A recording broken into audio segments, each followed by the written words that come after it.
又到周末閒情日子，今日天氣好熱就唔出街，喺屋企剪片 plan 行程、做運動、煮晚飯同陪下兩個仔，睇住佢哋兩個喺屋企行嚟行去，一舉一動都好得意，成個人都放鬆晒。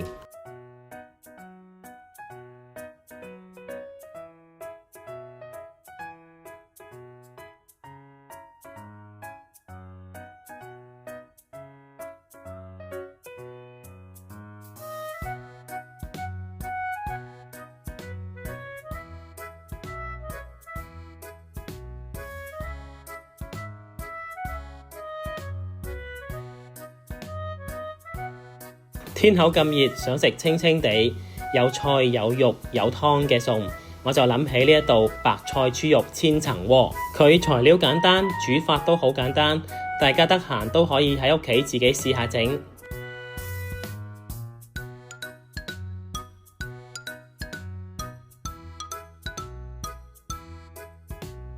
話咁快就搞掂咗個晚餐，我哋唔客氣啦〜